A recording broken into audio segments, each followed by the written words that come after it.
The room smelled like burnt sugar and fear. 9 men in $6,000 suits sat around a table built for wine tastings, and not one of them could say the number that mattered. 3 interpreters had already been walked out, the first crying, the second silent, the third still holding his phone with the translation app open like a dead man holding a lottery ticket. Somewhere past the kitchen doors, a girl in a polyester vest was hanging up a mink coat that cost more than her yearly rent. She wasn't thinking about Russian verb tenses. She wasn't thinking about anything except the $61 she still owed on a gas bill. That was about to change. What happened next didn't happen because anyone asked her to. It happened because she was tired of watching people fail at something that easy.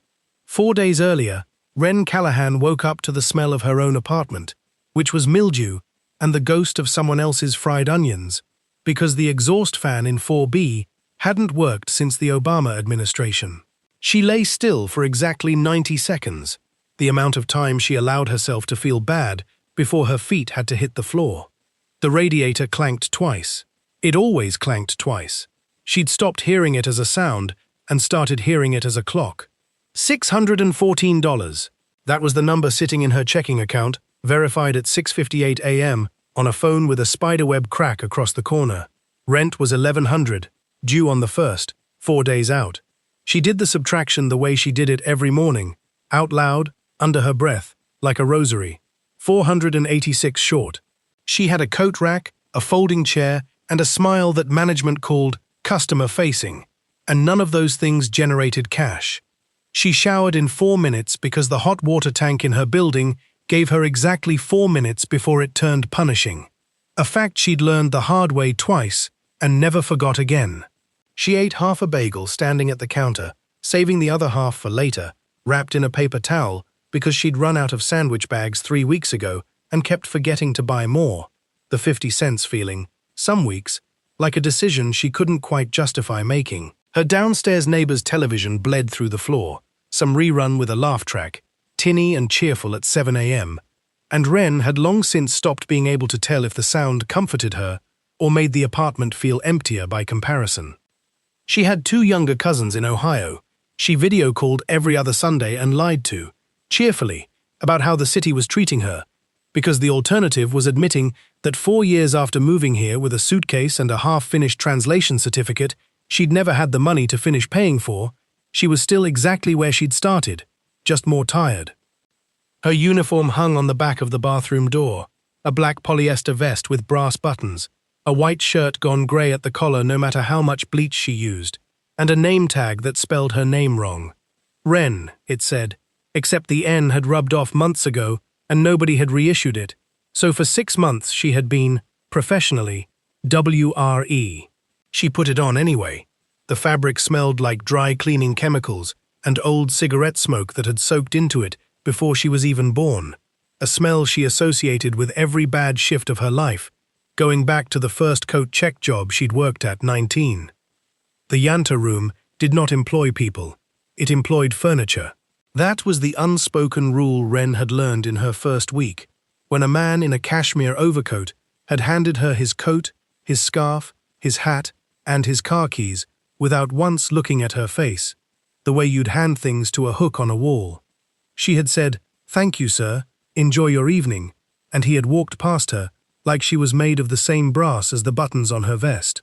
6 nights a week, 40 coats a night on average, sometimes 90 on a Friday, when the private room upstairs filled with men who spoke in low voices and never removed their watches, even when they removed everything else. She took the 4 train and then the B61, 40 minutes each way, because owning a car in this city was a luxury reserved for people who didn't also need to eat. On the bus, an older man read a Russian newspaper folded into quarters, the print small and dense, and Wren's eyes drifted to it out of habit before she caught herself and looked away, the way you look away from a language you're not supposed to still understand. The Yantar room's manager, a thin, sweating man named Denny, who wore too much drugstore cologne and called every female employee sweetheart without once learning their names, had a habit of docking pay for infractions nobody could ever locate in writing. $14 gone last month for a coat hung on the wrong hook. $22 gone the month before that for clocking in 90 seconds late, during a blizzard that had shut down 2 subway lines. Ren had stopped arguing. Arguing cost energy she needed for the walk home, and energy was the one currency she had less of than cash. Her closet at home held 4 shirts she rotated with military precision, 2 pairs of black pants gone shiny at the knee, and a coat of her own, a thrift store parka with a broken zipper she'd learned to hold shut with a binder clip, that she was, without irony, embarrassed to wear into a building where she spent 8 hours a night hanging up other people's furs. She kept a mental ledger of every dollar, the way other people kept diaries. The $11 she'd saved by packing lunch instead of buying it. The $6 she hadn't saved because the bus was 30 minutes late and she'd had to eat something standing on a corner in the cold. Her refrigerator held a box of baking soda that did more work than the food beside it, a jar of peanut butter, and a bag of dog food for a dog she didn't have. Bought by mistake in a fog of exhaustion, a 40-pound bag of salmon and rice kibble she couldn't return and now ate around, guiltily, on nights when there was nothing else in the cabinet, and the shame of it was smaller than the hunger. Her grandmother, Zoya Andreevna, had been a translator for the Soviet Ministry of Foreign Trade before she defected in 1979, with nothing but a coat, a set of dictionaries, and a set of opinions about the price of vodka that she never stopped repeating. Ren had grown up in Zoya's kitchen, thick with the smell of dill and boiled potatoes, and the particular mothball sweetness of a woman who wore the same wool cardigan every winter for 30 years, memorizing not just words, but the old formal registers, the courtly, over-precise language of men doing business who wanted every syllable on the record, the kind of Russian nobody under 60 spoke anymore unless they'd been trained in it like a martial art. Zoya used to say, over her 3rd cup of tea, "They will teach you Duolingo Russian, Milaya, and you will sound like a tourist ordering borscht. I will teach you the Russian of men who are deciding whether to kill each other." Ren had laughed at the time. She was 14. Zoya had been dead 6 years now, and Ren still dreamed in that kitchen smell sometimes, dill, wet wool, weak tea, and woke up with her jaw sore from speaking a language out loud in her sleep that she hadn't spoken to another human being since the funeral. At the Yantar room, none of that meant anything. What meant something was whether you could carry 4 coats at once without dropping a scarf, and whether you smiled with your teeth when a man's hand lingered too long on the small of your back reaching for a ticket stub. Ren had a system. She hung, she smiled, she said 9 words in English on repeat, and she thought in a language none of them knew she had. By 9 p.m. that Thursday, her feet had gone from aching to numb, which she'd learned to think of as an upgrade. The coat check closet smelled like cedar blocks and 40 different colognes layered on top of each other, animal and expensive, and underneath all of it, faintly, the mothball ghost of a coat someone had clearly inherited and never had cleaned. She counted ticket stubs, 81 coats, 81 small brass numbers on 81 small brass hooks, and her own reflection in the mirrored wall behind them, pale under the recessed lighting, 29 years old, and looking, some nights, like 50. Her phone buzzed, a text from the gas company. Final notice. She put it face down on the shelf next to the ticket roll and kept smiling with her teeth. 11 blocks north, and one very different world away, in a part of the same night Ren hadn't reached yet, Matvey Sokolov sat at the head of a table that had never once, in its 11-year history, been used for its intended purpose. Men who worked for Matvey Sokolov learned early that the danger in him was never in his volume. It was in the things that happened to other people, right after he'd been quiet for too long. 3 years ago, a man named Grigor had skimmed $11,000 off a shipment and told himself, correctly, that it was too small a number for Matvey to notice. Matvey had noticed. He'd said nothing about it for 6 weeks, had smiled at Grigor twice across that same table, had asked after Grigor's daughter's christening with what looked, to everyone watching, like genuine warmth. Then, on a Tuesday that meant nothing to anyone but him, Grigor had simply stopped coming to the docks, and nobody at that table had ever asked where he'd gone, because everyone at that table already understood the shape of the answer. That was the story new men were told in their first week, not as a threat exactly, more as an orientation, the way you'd explain fire safety to someone starting a job in a kitchen. His cousin's son Ilya had heard that story a dozen times and still hadn't fully absorbed what it meant that he, personally, was the collateral riding on tonight's 46 minutes. 22 years old, expensive haircut, a habit of checking his own reflection in windows at moments that called for something other than vanity. Ilya had been given a job in the organization as a favor to his mother, Matvey's cousin, a woman Matvey loved with the specific fierce loyalty he reserved for the 4 or 5 people alive who remembered him before any of this. And the unspoken price of that favor was that if Ilya's incompetence ever cost the family something real, Matvey would be the one standing over the ledger, deciding what got paid back and how. The private room above the Yantar room was reserved on paper as an event space for wine tastings and had wine racks bolted decoratively to one wall to prove it. Nobody had opened a bottle in there in 3 years. The room smelled like leather polish, gun oil someone had tried and failed to scrub off a jacket cuff, and the particular ozone tang of 9 men sweating through dry clean-only suits. 11:14 p.m., 46 minutes. That was the number Matvey kept in his head, silent, unspoken, ticking down with the certainty of a man who had once dismantled a rival's entire operation over the course of exactly 11 days, because 11 days was how long it took, and he had said so in advance, to the day. He did not raise his voice. He had never once, in the memory of anyone at that table, raised his voice, and that fact alone had emptied more rooms than any gun he'd ever owned. He wore a charcoal suit with no tie, top button open, and he smelled like cedar and gun oil and the particular bitterness of Georgian black tea, which he drank instead of coffee, instead of alcohol, instead of anything that might slow a mind he needed sharp at all times. Across from him sat 5 men from a Georgian outfit, run out of Sheepshead Bay, and between the 2 sides sat the wreckage of 3 separate interpreters, cycled through, over the course of 90 minutes like ammunition.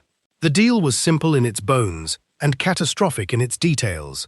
A shipping route through the port that both organizations needed, currently controlled by neither, about to be seized by a third party neither wanted to name out loud, and a window of 6 weeks to divide it before that third party made the decision for both of them. 6 weeks, 46 minutes, tonight, to agree on the first number, or the Georgians walked, and if the Georgians walked, 6 people Matvey was responsible for lost their jobs, 3 lost their freedom, and 1, his cousin's son, 22 years old, and an idiot but family, lost considerably more than that. Cold arithmetic. He did not think of it as danger. He thought of it as a column of numbers that had to balance by midnight, or a young man he'd promised to protect went into the East River. The first interpreter, a nervous young man from a language agency in Midtown, had translated "we require assurances" as something closer to "we demand guarantees," a shift so small in English and so catastrophic in the specific dialect of respect these men spoke that the Georgian elder had stood up from the table and had to be talked back into his chair by his own nephew. The second interpreter, older, more experienced, had frozen entirely on an idiom, a phrase about eating bread from the same hand, that had no clean translation, and that she'd rendered so literally the Georgians thought they were being compared to dogs. She left the room with her hand shaking so badly she couldn't hold her own pen.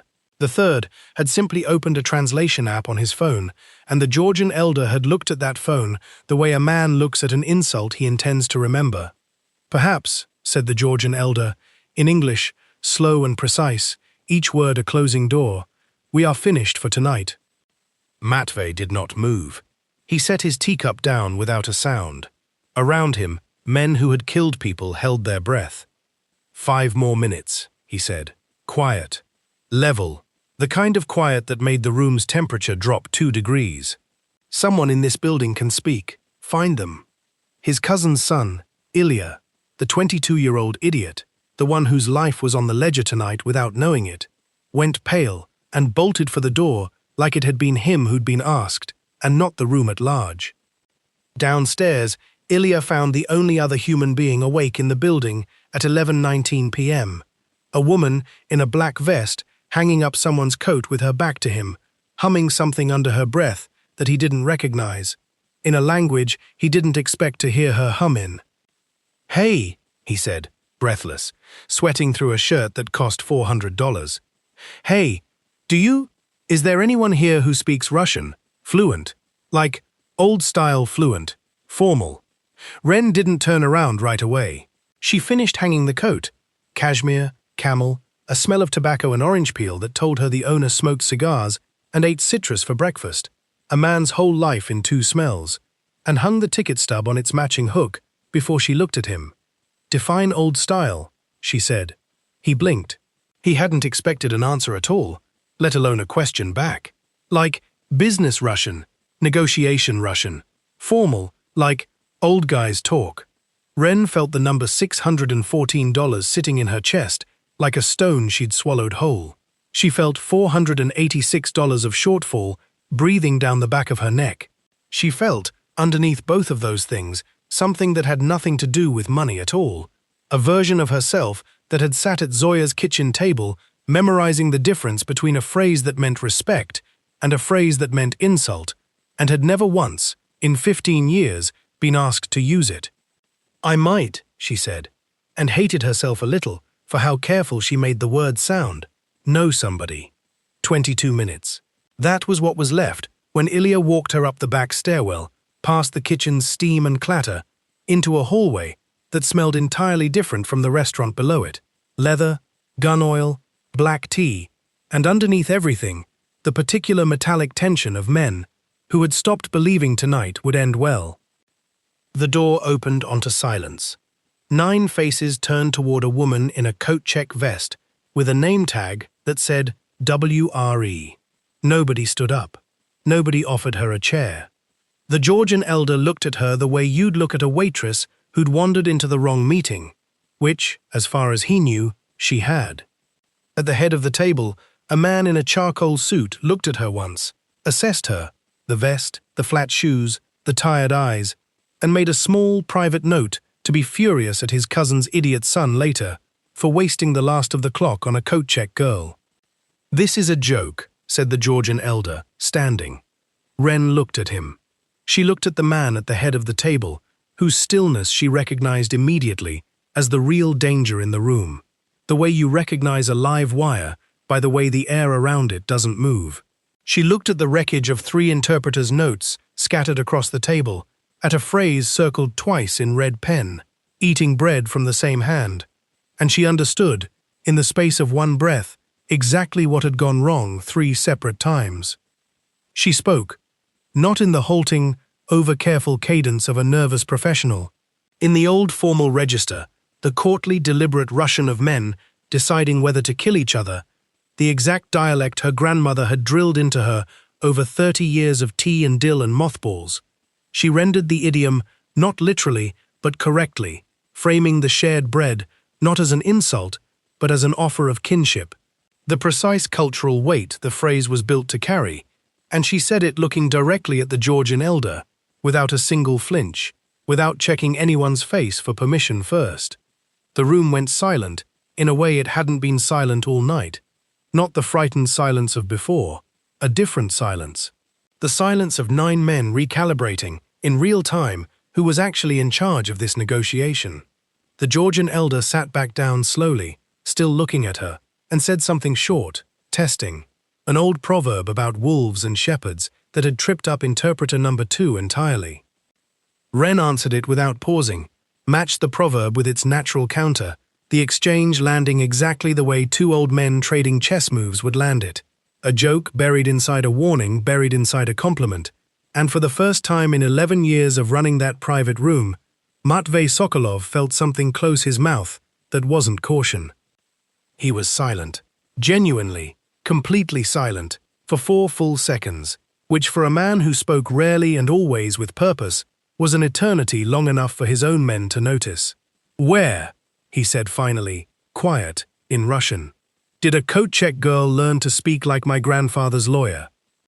Ren met his eyes for the first time. His were the color of wet slate, and they did not waver, and neither did hers. "I hang coats for a living," she said, in English this time, flat, deadpan, the exact tone she used on customers who tried to tip her in expired Metro cards. "I never said I was stupid." Nobody laughed, nobody dared, but something moved behind Matvey Sokolov's eyes that hadn't moved in a long time. 19 minutes remained. She spent them earning everyone back. She didn't just translate, she caught what the first three interpreters had missed entirely, that both sides were using the same word for guarantee to mean two structurally different legal concepts, one financial and one bloodbound, and she stopped both men mid-sentence, once each, to clarify, before the misunderstanding could calcify into an insult. Neither could walk back. By the time the Georgian elder stood to shake hands, a real handshake, dry and firm, the kind that meant something in that room, the deal that three professionals had failed to save in 90 minutes had been salvaged by a woman in a $9 an hour vest in under 20. When the Georgians left, the room exhaled all at once, the way a held breath finally lets go. Ilya looked like he might cry from relief. Matvey looked at nothing but Ren. "Sit," he said. "I have coats," she said. 81 of them. People will want them back." A silence beat. Somewhere down the hall, a kitchen door swung and released a gust of garlic and hot oil into the corridor. Mundane and absurd, against the backdrop of everything that had just happened. "Someone will cover the coats," Matvey said. "Someone's been not covering the coats for 2 years," Ren said. "I'll take the 10 minutes. You've got a lot of angry men downstairs who paid for valet." She left him standing there, silent again, watching a woman in a name tag that said WRE walk back down a service stairwell like she hadn't just rearranged the balance of power in a room full of armed men. Back downstairs, the coat check closet still smelled like cedar blocks and 40 colognes, and Denny was waiting for her by the register, arms crossed, jaw tight. "Where the hell were you?" he said. "I had a line of 6 people standing here with tickets and nobody to hand them their coats." "I was upstairs," Ren said. "Upstairs isn't your job." "No," she agreed, hanging her own name tag back straight on her vest, the one that said GRE. "It isn't." She didn't explain further. Denny docked her $11 for the 20 minutes she'd been gone, wrote it into a ledger with a pen that skipped, and went back to complaining to the bartender about the ice machine. And Ren spent the rest of her shift handing back 81 coats to 81 men who had no idea what had happened, one floor above their heads, smiling with her teeth, saying the same 9 words on repeat, feeling, for the first time in 4 years, like the vest didn't fit the same way anymore. Not looser, not tighter, just wrong, the way a costume feels wrong once you've stood, even once, in different clothes. Morning arrived cold and the color of dishwater, the kind of March light that made every grey building in the neighborhood look grayer. Ren rode the B61 home smelling of the closet, cedar, 40 colognes, and now, faintly, gun oil and black tea from a jacket sleeve she'd brushed against on her way out. She didn't sleep. She lay on top of her covers in her work clothes and did the math again. $614, still 486 short. Nothing about last night had changed the number in her bank account, and that fact sat on her chest, heavier than the ceiling did. At 7:40 a.m., a man she didn't recognize, wearing a suit that cost more than her car would have if she owned one, knocked on her apartment door and handed her an envelope without a word, then left before she could ask how he'd gotten her address. Inside, $5,000 in cash and a card with a phone number and no name. She counted it twice on her kitchen table, which wobbled on one short leg the way it always had, and felt her stomach do something complicated. Not joy, not quite fear, something closer to the sensation of standing at the edge of a pool at night, unable to see how deep it went. She called the number. "This isn't a gift," she said, when he picked up on the second ring, his voice exactly as level over the phone as it had been across the table. "Gifts don't come from men like you."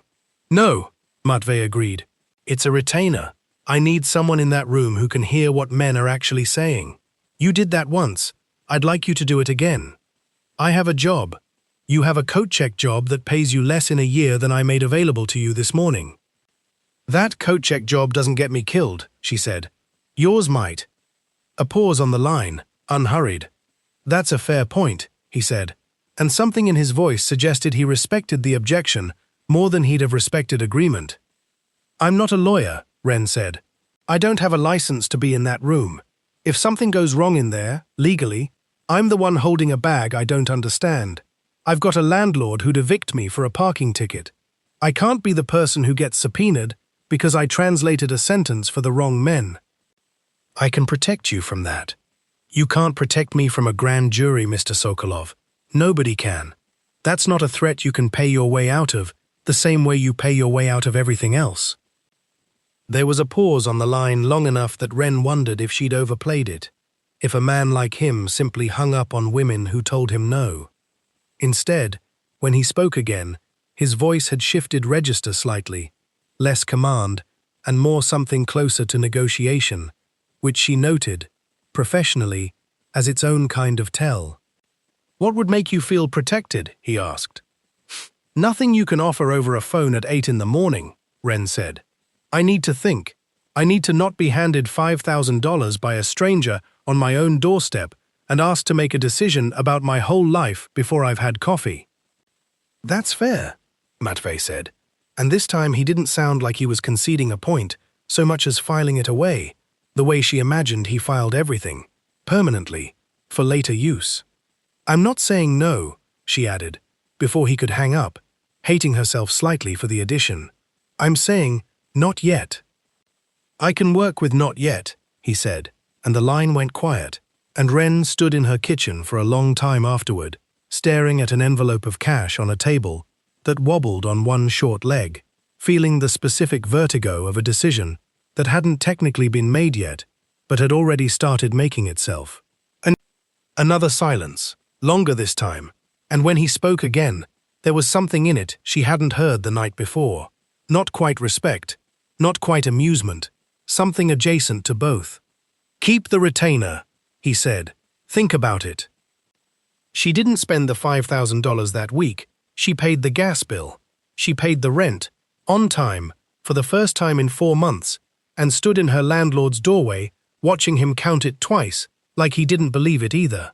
She bought groceries that weren't the store brand, and every night, hanging coats in a closet that smelled like cedar and 40 colognes and, underneath all of it now, like something she couldn't quite name, possibility maybe, or its more dangerous cousin, temptation, she thought about a man who spoke so quietly that an entire room stopped breathing to hear him.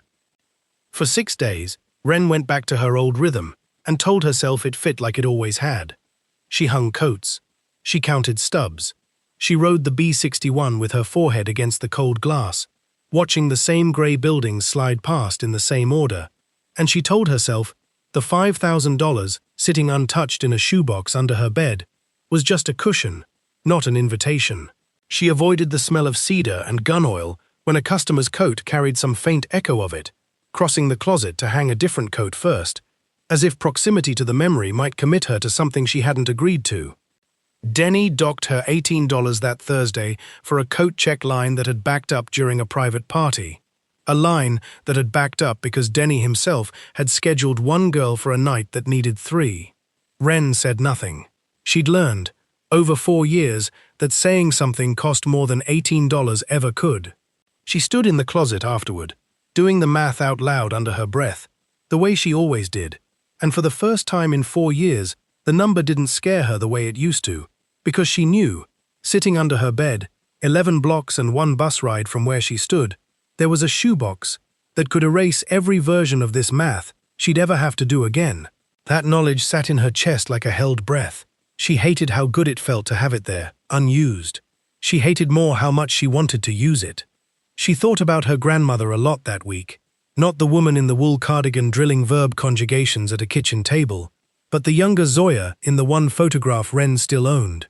Black and white, a woman in her 20s, standing outside a ministry building in Moscow with her chin up and her hands folded, looking directly into the camera like she already knew, at 22, that she'd end up leaving everything behind, rather than spend her whole life translating other people's power without ever holding any of her own. Ren used to think that photograph was about courage. Sitting in her apartment that week, she started to wonder if it was actually about hunger, and whether those were ever really 2 different things. It was the gas company that pulled her back in the end, not romance and not fear. A second notice arrived for a bill she'd already paid.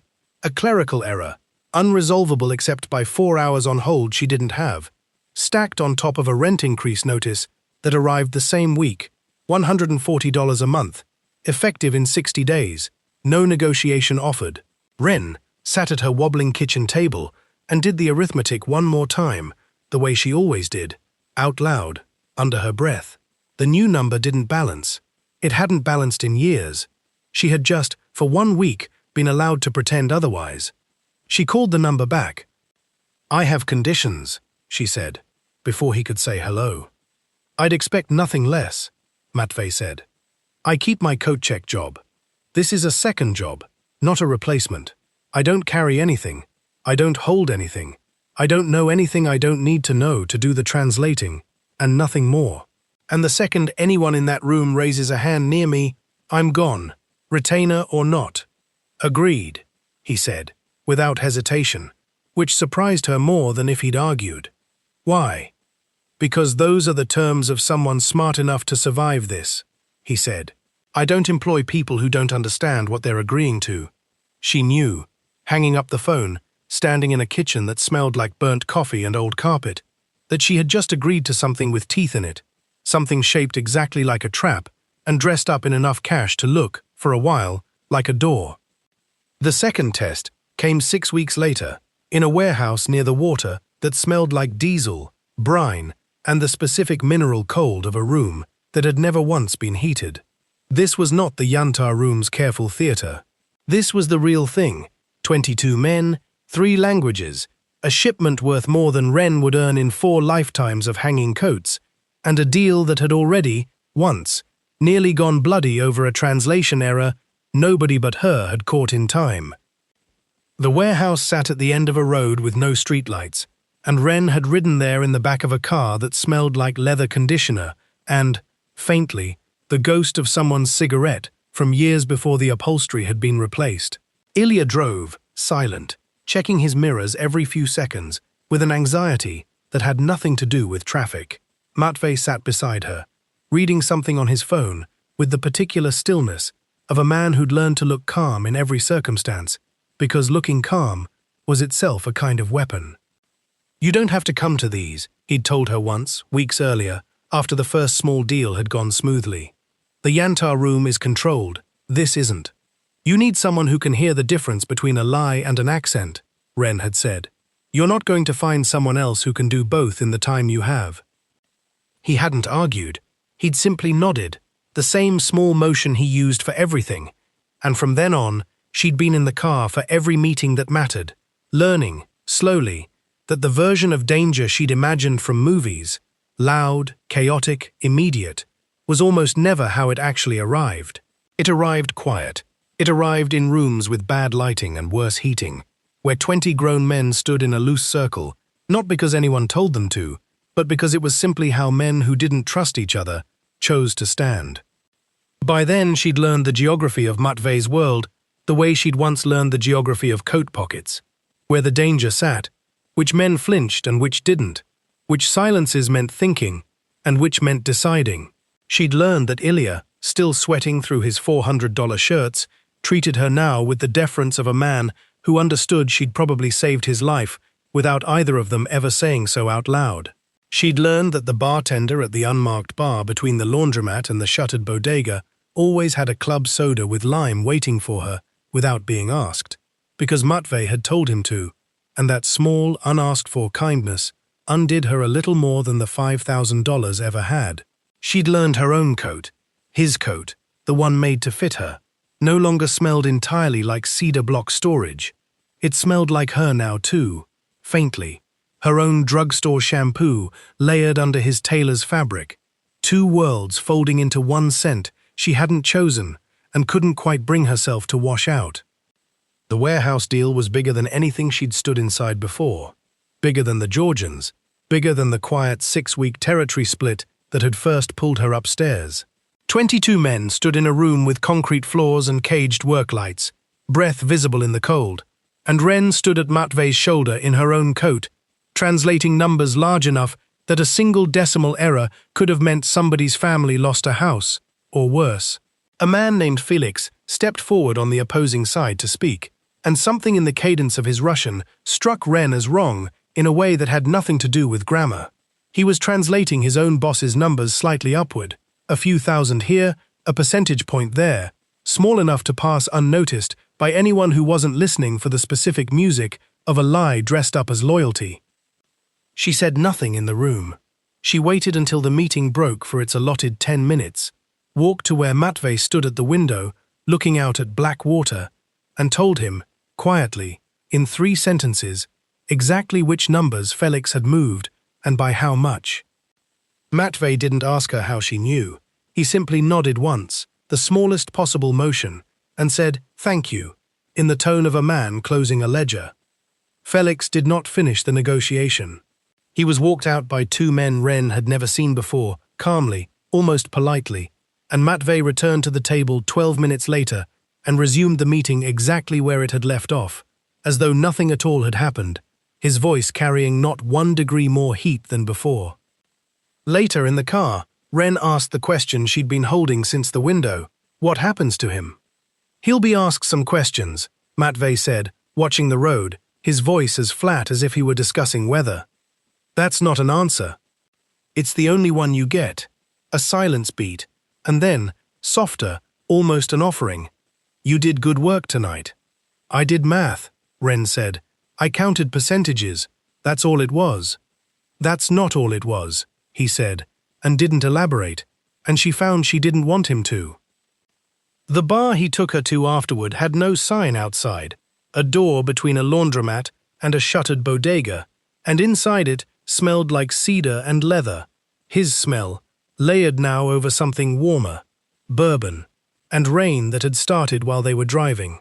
It was 1 a.m. and the place was nearly empty. One bartender polishing the same glass for the 10th time, a jukebox playing something low and staticky that neither of them was listening to. Ren sat on a stool that wobbled the exact same amount as her kitchen table, which struck her as funny in a way she didn't try to explain to him. Her hands were still trembling slightly, an aftershock from the warehouse, from the cold, from watching 2 men walk a third one out into the dark without raising their voices, the same bloodless efficiency she'd learned to recognize as the family style. She pressed her palms flat against the bar to still them and hoped he hadn't noticed. He had. He noticed everything. She'd learned that about him in the first 10 minutes and had never once seen the observation prove wrong. "First time seeing that part," he said. "Not a question. I've seen it before. Just never." She searched for the word, found it, discarded it, found a plainer one instead. "Never up close. Never because of something I said. You didn't do anything wrong." "I know that," Ren said. "Too fast. The way people say things they're still convincing themselves of. I did the math right. I told the truth. That's not the same as feeling fine about what happens to the truth once you hand it over." Matvey turned his glass a quarter turn on the bar, watching the ice shift, and said nothing for a while, which she'd also learned was not the same as having nothing to say. The bartender set a club soda with lime in front of her without being asked. The same drink he'd started leaving for her 3 weeks ago after Matvey had said something to him once, quietly, that she'd never been told the contents of. "You didn't have to tell me about Felix," Matvey said, turning his glass slowly on the bar without drinking from it. "You could have said nothing, stayed out of it. Then you'd have found out anyway, eventually, and I'd have known and said nothing. And that's worse," Ren said. "I don't like owing people silence. Most people in my world live entirely on silence. I'm not most people in your world." He looked at her then, really looked, the way he had that first night when the room went quiet, assessing, recalibrating, except this time there was nothing calculating in it, just a kind of tired attention she hadn't seen on him before. The look of a man setting a weight down he'd been carrying so long he'd forgotten it had a shape.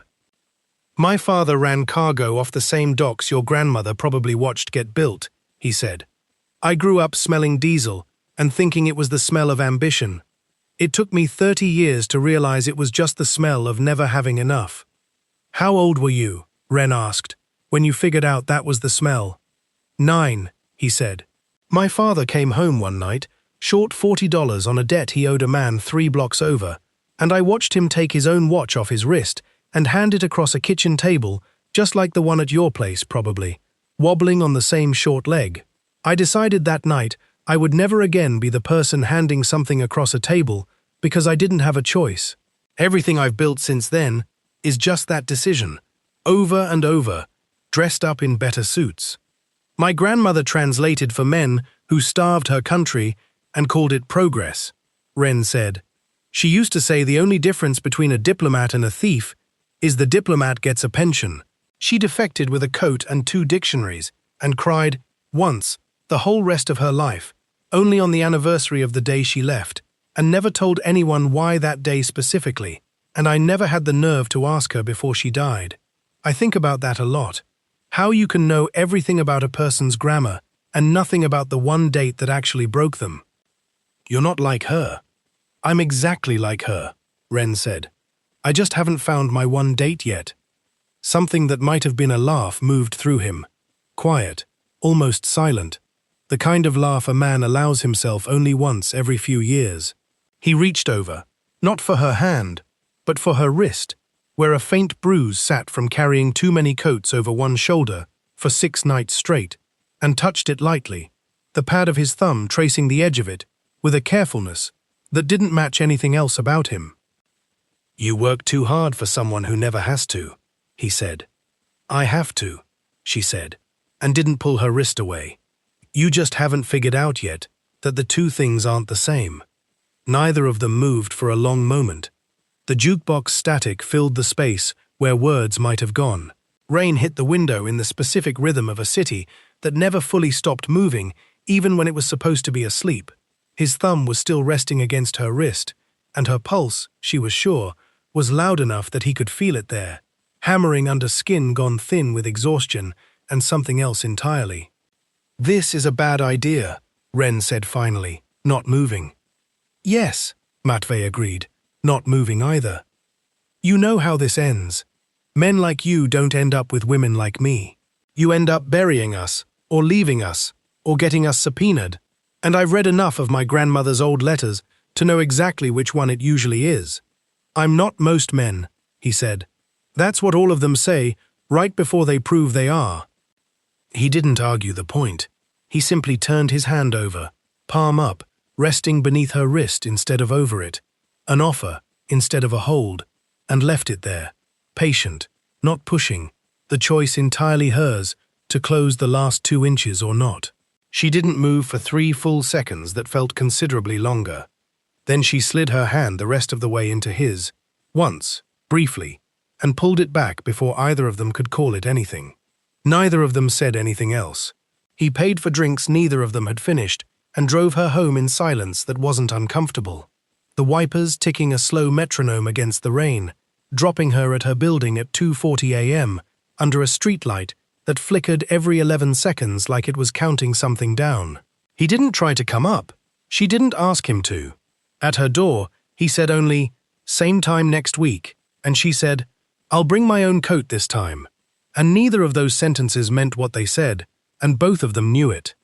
She lay awake afterward for a long time, listening to the radiator clank its usual 2 beats, staring at a ceiling water stain shaped, she'd decided years ago, vaguely like Florida. She thought about the shoebox under her bed, no longer full, but not empty either. She thought about a man who spoke so quietly, a room forgot how to breathe, and how his hand had felt resting open beneath her wrist, asking for nothing, taking nothing, and how much more dangerous that had felt than anything he could have simply reached out and taken instead. 3 weeks after that, Ren still hung coats 3 nights a week, because she'd meant what she'd said about keeping the job, and because some stubborn part of her needed at least 1 hour a day where the money attached to her hands was small enough to be honest. Denny had stopped docking her pay sometime in the last month, for reasons he never explained and she never asked about, and she suspected, without proof, that it had something to do with a man who spoke quietly enough to empty rooms without raising his voice. She hadn't asked Matvey to intervene. She also hadn't asked him not to. That was the shape of the trap now. Not chains, not threats, just 100 small, unasked-for kindnesses arriving faster than she could refuse them, each one a little harder to hand back than the last. She'd called her cousins in Ohio the Sunday before, and for the first time in 4 years hadn't lied about how the city was treating her, though she also hadn't told the whole truth. She'd said she had a new client, something in translation work, steady, that paid well. Her cousin Marisol had asked, half joking, Are you finally going to be able to afford a real Christmas present this year? And Ren had laughed and said, maybe, and felt the specific ache of a lie that was technically true and still somehow the furthest thing from honest. She still kept the ledger in her head, the one Zoya had unknowingly taught her, before either of them called it that. Dollars in, dollars out, the exact shortfall she'd once measured her whole life by. The shortfall was gone now. In its place sat a different kind of arithmetic, one she didn't have good language for yet, even in a language she spoke as fluently as English. How many more nights in that private room before the line between employee and something else entirely disappeared for good? How many more unasked-for kindnesses from Denny, from the bartender, from a man who touched her wrist like it was a question, before she stopped being able to tell the difference between being protected and being owned? In a private dining room, one floor above the Yantar room's coat check, at a table with a wine rack bolted decoratively to the wall that had never once held wine, Ren Callahan sat at Matvey Sokolov's right hand, in a black coat made specifically to fit her, watching two rival crews stare at each other across a negotiation that had, for once, an interpreter neither side could rattle. Her phone, in her coat pocket, buzzed once. A text from her landlord, thanking her for the rent, 3 days early this time. She didn't check it. She kept her eyes on the table, on the exact place where the next lie was going to try to slide through, because she'd learned, in 3 months, exactly where those cracks liked to open. The meeting ended at 11:58 p.m., 2 minutes before the deadline that had once nearly cost a 22-year-old idiot his life. Matvey stood, shook 2 hands, and turned to her in the sudden quiet of an empty room. "You saved this deal for the 3rd time," he said. Ren shrugged, pulling her coat tighter, already thinking about the B-61 and the smell of her own kitchen and the wobbling table she still hadn't fixed the leg on, despite everything. "Somebody's got to hang up the coats," she said, and walked out ahead of him into a hallway that still smelled, faintly, of gun oil and black tea, and a life she hadn't chosen so much as translated her way into, one careful word at a time. That's where we'll leave Ren and Matvey tonight. A coat-check girl who spoke a dead language fluently enough to silence a room, and a man who ran on silence himself, standing on opposite sides of a line that keeps getting thinner every time she steps back into that building. Does she walk away from the money, the danger, and him? Or has she already gone too far past the point where walking away is even still an option? And what happens the next time somebody in that room lies badly enough that it isn't Felix who gets walked out the back? Tell me what you think happens next in the comments. I want to hear your predictions. If you're invested in Ren and Matvey's story, hit like, share this with someone who loves a slow burn, and subscribe with the bell on for the next chapter.